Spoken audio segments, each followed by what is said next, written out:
Iya, bukan nabi, bohong. Jadi kalau Yakin ulang ya. Oke teman-teman, jadi kita akan berdiskusi ulang tentang sebuah materi yang sudah diberikan Bapak dosen, Pak Amin, yaitu buku tentang manajemen filsafat pendidikan. Nah, kemarin kita udah disuruh ngerjain tes tentang manajemen filsafat pendidikan itu sendiri. Nah, dalam buku manajemen filsafat kita akan membahas bab 2 terlebih dahulu ya. Enggak apa-apa. Oke, jadi bab 2 ini ada namanya, kalau nggak salah judulnya manajemen filosofik dan sistematik. Di bab 2 ini yang pertama ada Islam dan manajemen. Islam dan manajemen itu sangat dibutuhkan dan diterapkan dalam suatu lembaga pendidikan. Karena kalau Islam dan manajemen itu tidak diterapkan di suatu lembaga pendidikan, maka dampaknya suatu lembaga pendidikan itu tidak akan mempunyai arah spiritual dan nilai-nilai keislaman dalam suatu pengambilan keputusan seperti itu. Baik, apa contohnya dari kejadian tersebut? Contohnya ya, contoh ketika Islam dan manajemen tidak diterapkan itu seperti suatu sekolah itu kayak melakukan pemotongan beasiswa terhadap siswa, kayak tanpa bermusyawarah gitu, tanpa ada kayak pengumpulan pejabat-pejabat seperti itu, terus pokoknya tanpa musyawarah deh. Padahal di sekolah itu terdapat banyak siswa yang kurang mampu, dan itu kan kayak ya agak tidak baik ya seperti itu. Dan itu kan juga menyalahi prinsip-prinsip keadilan dalam Islam gitu kan. Ada anak yang tidak mampu terus dilakukan pemotongan tanpa sebab yang pasti seperti itu. Terus di bab 2 juga terdapat namanya prinsip-prinsip filosofik manajemen pendidikan Islam. Ini juga sangat penting teman-teman. Kenapa? Karena kalau tidak diterapkan di lembaga pendidikan, maka dampaknya itu kayak kepala sekolah bukan kepala sekolah sih, kayak dampaknya itu terjadi penyalahgunaan wewenang, ketimpangan jabatan dan lain sebagainya. Itu kan sangat-sangat agak gimana gitu ya. Contohnya nih, sekarang misalnya di sekolah ada kepala sekolah, dia itu kayak memberikan jabatannya terhadap kerabatnya saja yang di sana di sekolah ini, maksudnya kayak ibaratnya orang dalam lah seperti itu. Jadi kan akan membuat sesama guru itu iri. Maksudnya kok kenapa dia terus yang dikasih, kenapa kok nggak merata seperti itu kan. Itu akan menyebabkan komunikasi yang iri hati lah ibaratnya seperti itu. Oke, yang ketiga itu ada namanya prinsip manajemen ilmu filosofis dan sistemik.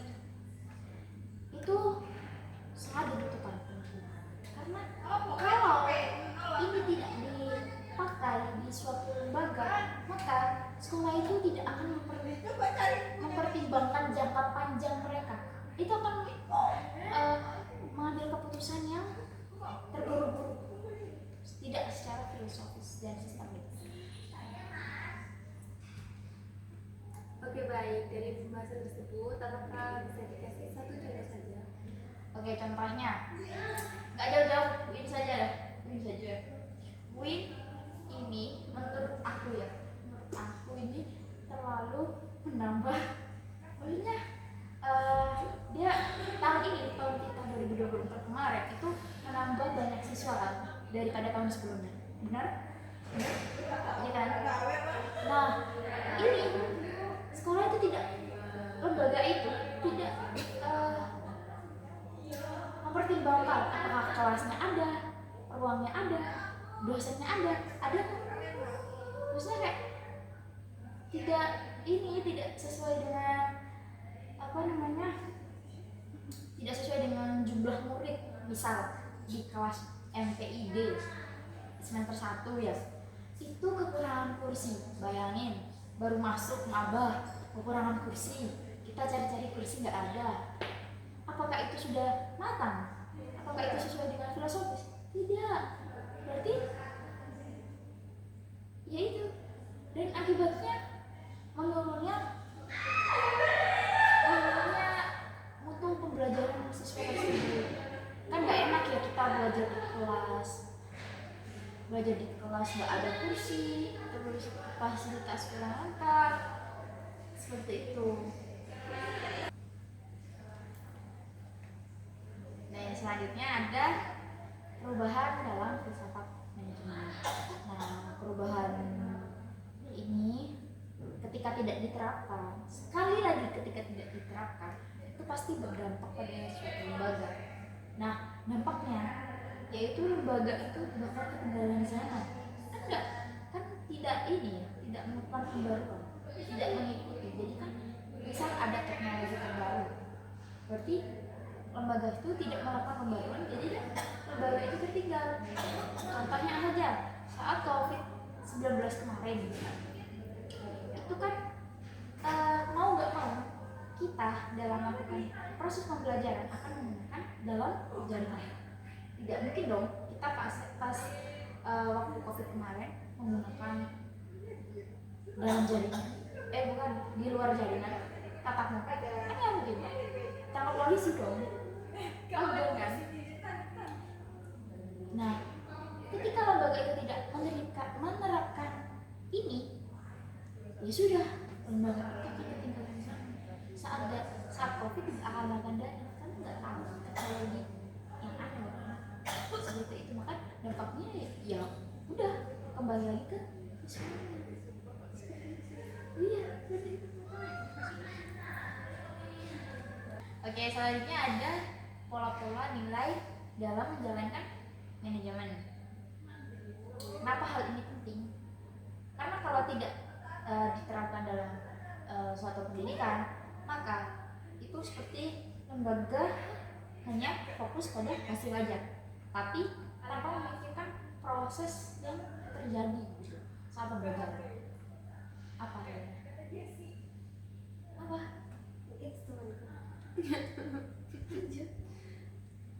Oke, lanjut. Nah, contohnya aja nih, contohnya aja kayak kebanyakan sekolah-sekolah sekarang tuh hanya memikirkan hasil aja, kayak ngejar nilai agar naik kelas tanpa melakukan evaluasi terhadap muridnya. Kan sekarang kan seperti itu kan sekolah-sekolah, maksudnya tidak memikirkan bagaimana proses pembelajaran ini, apakah sudah berjalan secara efektif, apakah sudah mampu dalam membuat siswa memahami pembelajaran tersebut. Kan kebanyakan guru menjelaskan pulang pergi tanpa tahu siswa itu bisa atau enggak. Ya, bisa atau enggak. Nah, itu kan dampaknya juga kemana? Ke siswa tersebut. Begitu.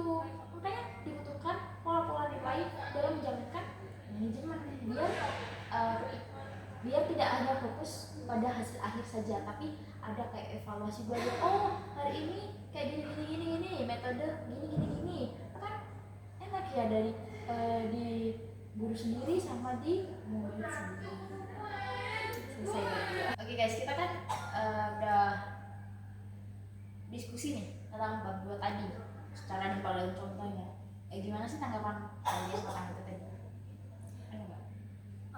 Oke, aku setuju dengan apa yang kamu sampaikan. Karena apa ya, jika pola-pola itu yang tadi kamu sampaikan itu tidak dilaksanakan atau dikerjakan, maka itu akan menimbulkan suatu dampak yang terjadi pada lembaga tersebut. Gitu. Kalau kamu sama kan? Ya seperti itu kurang lebihnya. Berarti ini harus diterapin ya. Iya. Kalau enggak ya wis, bahkan lembaga itu kalau Ya udah. Karena kan itu penting gak sih kalau dalam lembaga pendidikan itu ya. Iya, penting banget. Secara kan dampak juga kan. Iya. Oke, kita lanjut bab 3 nih. Boleh. Lanjut bab 3. Apa sih yang di buku tuh di bab 3 tuh apa ya? Yang manajemen Filsafat gitu deh. ya kan di bab 3 pokoknya ya. Kan ada tuh aku baca yang hakikat dasar aliran filsafat manajemen. Ya kan? Ya Lon ya. Iya. Yang ada di buku kan. Nah, menurutku kalau itu tidak diterapin di lembaga pendidikan, maka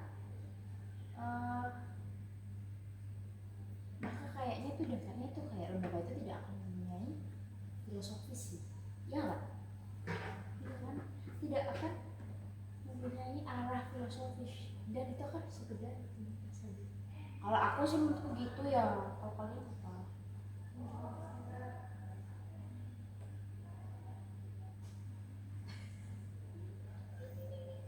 Ih, jangan tertawa. Lama Kan kita lagi aku diskusi. capek Masalahnya otaknya udah di kasur dong. Ya apa? Nanti aku nggak akan kayak gitu. Doakan diskusi. Matanya udah di kasur. Ya, tuh udah kelihatan tadi kasurnya udah manggil-manggil ayo tidur. Banyak edit. Gak apa-apa otaknya di kasur, yang penting otaknya jalan pelajaran. Jalannya di kasur ya jalannya. Kenapa nanti nggak cut? Sumpah nggak tahu apa. Nggak dikat ntar. Kan secara alami bos. Ya udah, kau usah diedit kalau gitu. Ya diedit biar maklum. Kayak air aja diedit. Oke, balik topik deh. Pandang dulu dari tadi. Oke, kayak apa ya? Aku udah mikir ini deh. Udah mikir contohnya deh. Yang hakikat itu tidak diterapin. Kayak apa ya?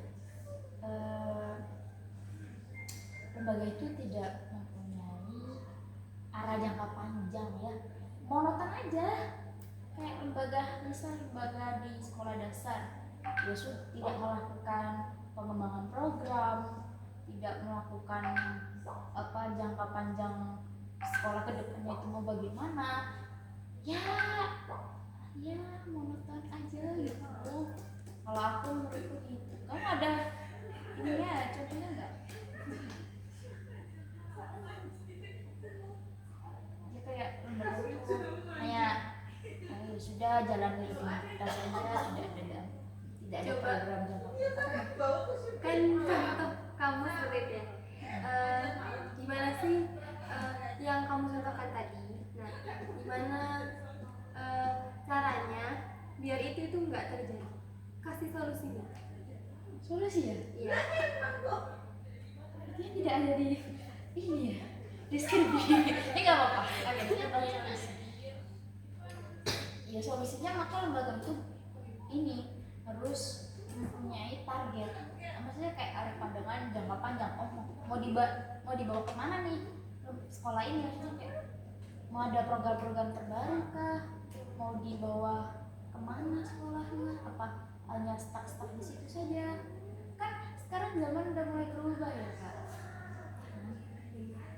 Iya kan? Iya. Ya sudah. Kamu ada tanggapan?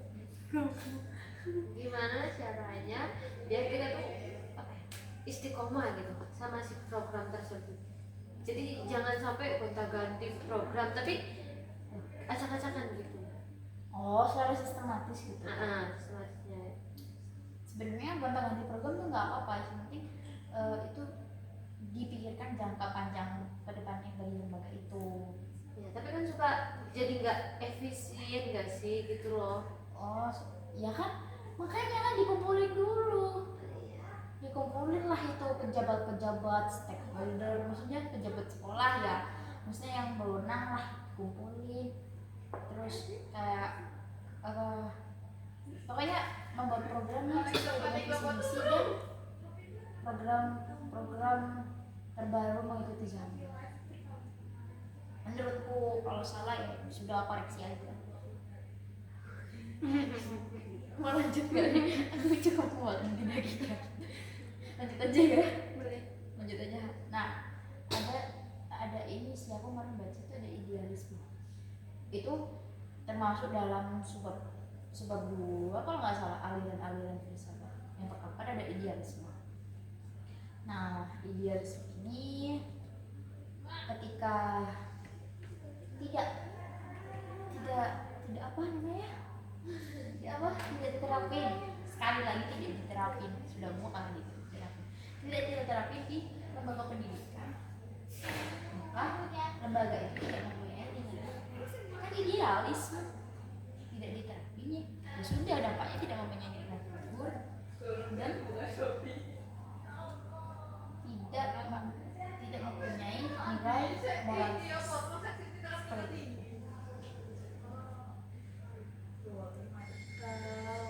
Baik. Boleh diberikan contoh satu saja. Contoh, sepertinya contoh ini sangat sering terjadi dan bahkan masih terjadi. Sangat sering, sangat dekat dengan kita, yaitu sekolah mengajarkan perilaku mencontek. Perilaku mencontek. Jujur kamu masih mencontek kan? Enggak. Bohong. Jujur, ya Allah, fitnah. Bohong kamu mencontek. Kapan? Kalau aku nggak pernah nyontek, alhamdulillah ya. Selama kuliah nggak pernah. Dulu pernah. Enggak. Kalau SMA Alia enggak. MTS enggak. MI ya. Terus kalau kamu tes mahat contoh? Kapan? Enggak. Karena usulnya sangat-sangat ketat dan juga galak. Bagus banget. Kamu? Ya, jangan tanya. Ya pernah lah, karena saya kan manusia, bukan nabi, boy. Boy. Wajar. Karena manusia itu tempatnya salah dan hilang. Itu salah satu contoh idealisme tidak diterapin di lembaga pendidikan, bahkan banyak kayaknya, bahkan saat ujian ya di sekolah-sekolah itu guru tahu kita contoh tapi dibiarin. Karena apa? Karena biar nilai bagus, padahal itu salah. Tapi kan gak semua guru kayak gitu, ada yang langsung diambil kertas jawabannya, langsung disobek. Ya ada, maksudnya yang lembaga ini loh, yang lembaga tidak menerapkan idealisme kan, dia bakal ya sudah contek saja biar nilainya bagus. Kayak gitu kan nggak boleh sebenarnya, ya kan? Tapi kan itu walaupun diterapi juga, kalau muridnya bengking makan Bengkel itu apa? makan. Oh, rumah. Itu kan gimana sih, walaupun kita udah menerapin tapi muridnya nggak nerapin mah percuma kan, yang dijalanin murid bukan guru, Nah, bukan iya. kepala sekolah. Kayak yang seperti kamu bilang kan ada guru yang langsung diambil kertasnya. Harusnya semua kayak gitu. Pas saat ketahuan nyontek nih, biar tuh idealisme tuh jalan. Soalnya mencontek tuh perilakunya tidak baik. Paham aja lah ya, udah. Pahamin aja wis. Iya, paham. Iya, jangan selesai.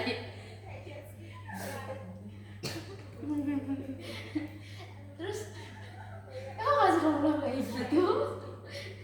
Ada Namanya lagi. kembali lagi pak. Udah oke balik topik lagi nih, topik diskusi lagi. Ada yang kedua, ada realisme. Tahu nggak sih realisme? Tahu. Apa itu? Coba jelaskan. Apa itu? Ya, jelaskan. Dan berikan contohnya. Benar. Punya HP semua tuh. Loh, Enggak, ya HP semua. Punya. Punya. Ya udah, Google saja. Tapi kan kita minta kamu yang menjelaskan. Aku taunya dampaknya Boleh. kayak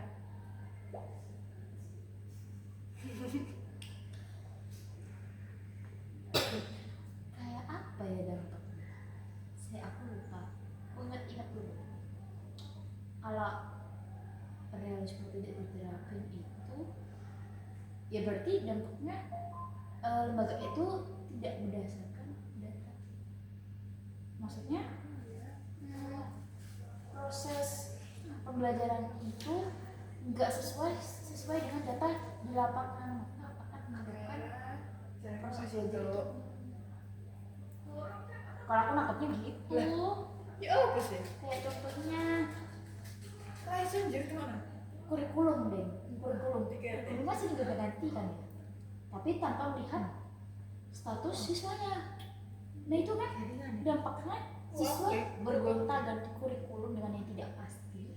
Loh, saat ini terasa kita nggak Mereka kan akan bingung ya, kayak kurikulum ini, misalnya kurikulum K13 kayak gini, terus kurikulum Merdeka kayak gini kan seringnya gonta-ganti, tidak sesuai dengan fakta di lapangan. Iya kan? Kalian ngerasain kurikulum Merdeka nggak? Aku sih nggak. Merasain itu sebenarnya kurikulum 13, tapi karena apa ya, ada kelas itu pakai kurikulum merdeka jadi kita ikutan gitu, jadi ke bawah gitu. Tapi ngerasain dampaknya bener-bener itu nggak saat kurikulum tidak sesuai dengan siswa? Kayak apa ya, kita kan harus beradaptasi lagi gitu loh, karena kan beda ya antara kurikulum 13 sama kurikulum merdeka.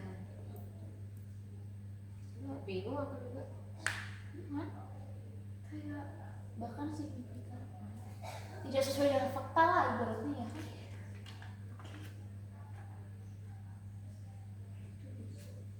Wis. Terus selain realisme, aku baca ada pragmatisme. Ada pragmatisme.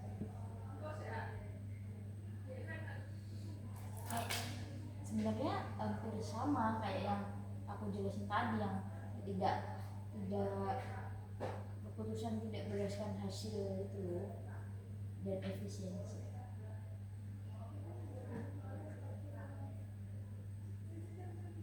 Pragmatisme. Coba kamu googlein.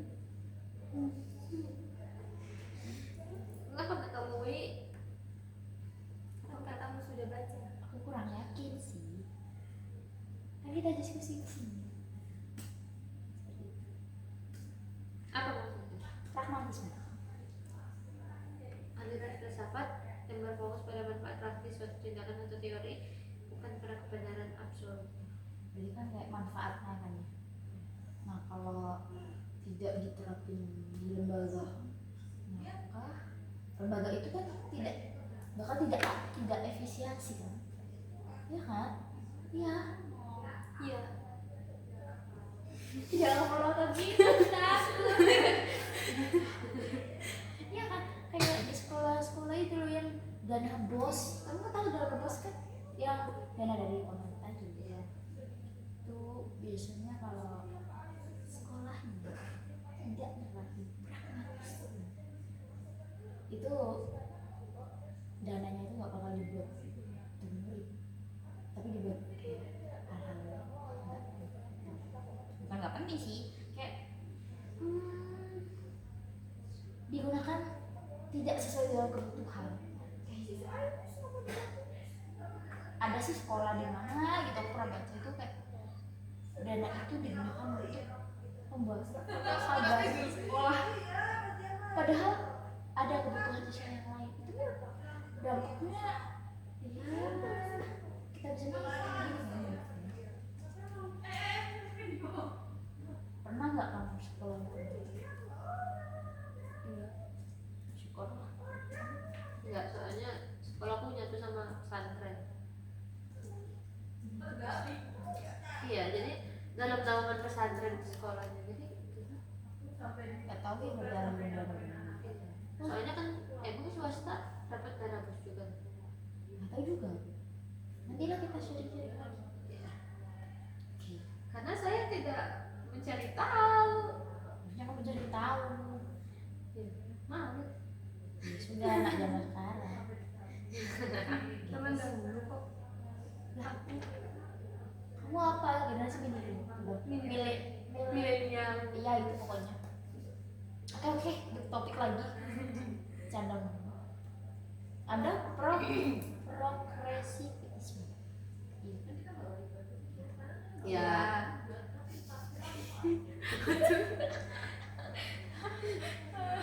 Aduh, prokreatisme itu punya dampak loh ketika nggak diterapin. Apa itu? Ya dampaknya siswa tidak bisa mengekspresikan, tidak diberi ruang untuk mengekspresikan diri. Jadi ya cuma dituntut gitu. Solusinya gimana? Jangan solusi dulu. Terus gimana caranya si siswa tuh bisa mengungkapkan suaranya gitu? Nah benar.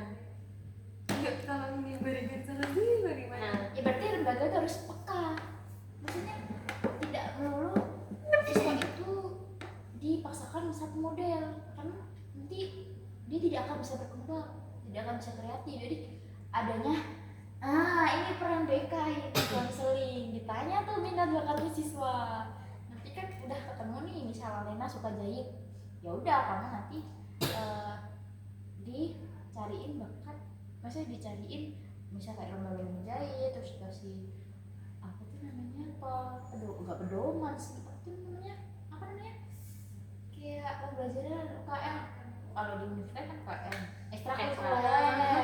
Aku tetap busana ya kalau jahit ya kan, apa tak boga ya pokoknya oh iya busana. ya Ada mau ngejahit makanan. jahit makanan bisa itu. Ya udah kan Alena misal minatnya tata busana, tata busana jahit, jadi kan nanti siswa akan mengelompokkan Alena di tata busana. Kalau Nur misal suka ngaji, suka hafalan, jadi kan di kelompok dimasukin di kelompok tahu, makanya mereka akan berkembang jadi kreatif. Apa lihat ya? Iya Tapi kan? iya, di sekolah aku tuh ada di gitu, tapi tetap aja Apanya? maksud guru BK-nya menerapkan itu, Hmm. tapi tetap aja suara siswa itu tidak didengarkan. Gimana coba? Iya benar. Apa nih? Maksudnya kayak didengarin apa? Kayaknya kan kita tuh kayak ngomongin tentang ini itu tentang apa ya, fasilitas atau apa itu kayak didengarin. Fasilitas ini kita bicara tentang perbincangan. Contohnya Oh, contohnya. Ya sudah, keluar saja dari sekolah itu. Enggak bercanda. ya udah biarin bangkrut tuh sekolah, nggak ada yang sekolah di situ. Bercanda, makanya mereka itu harus yang aku katakan tadi, harus paham, harus peka terhadap situasi yang di lembaga itu, fasilitasnya kah, harus dipikirkan jangka panjangnya, program-programnya itu, biar nggak di demo. Kalau nggak peka-peka gimana? Ganti kepala sekolahnya. Terus cara ngelesarinnya gimana? Iya, kan nggak segampang itu untuk mengganti kepala sekolah. Benar. Lapor Bang Deddy Mulyono. Jadi Mulyadi, jadi Mulyo. Sorry, Gubernurku loh, Iya, tahu. Gubernur Iya, Indramayu, iya. Jawa Barat. Iya, Jawa Barat. Salah lagi. Indramayu, emang Jawa Indramayu ada gubernurnya, bupati kaos. Makanya Nah, kalau wali kota nggak sih? Bupati apa wali kota? Wali kota. makanya itu bupati, saya itu wali kota tuh nggak tahu apa. Wali kota Solo ada. Oh, udah kamu diam aja sih. Nggak tahu. Oke, ayo lanjut guys. Dah. Gak nyambung, makin malam makin gak nyambung. Kan? Soalnya otaknya udah di Kasur. Nah, semakin video semakin panjang nanti. Gak apa-apa, setia untuk menonton bapaknya. Berapa menit itu ya? yakin bapaknya cuma lihat di awal. Dia enggak ada kata nih. Perjuangan kita malam-malam bapak. Itu adalah yang bagus ya. Oh iya, lanjut diskusi lagi guys. Ada aku lupa seberapa ya. Pokoknya ada ini ya tentang implikasi teoretik dan metodologis.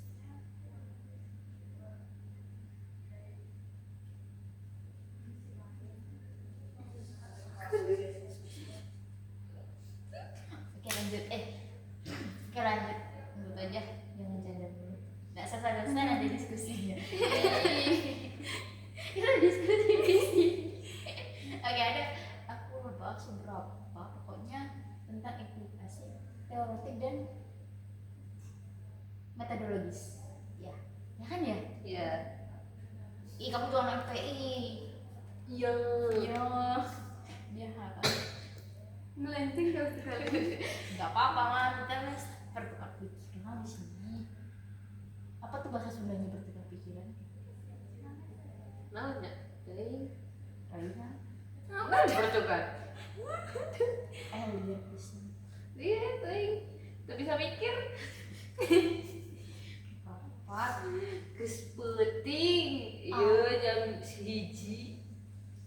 Jam siji. Jam hiji. Yakin orang. Yakin orang. Yakin orang. Yakin orang. Eta tah jam 0.02. Pilu. Enggal. Enggak apa? Cepet. Oh, Undang. undang main wis. Oke.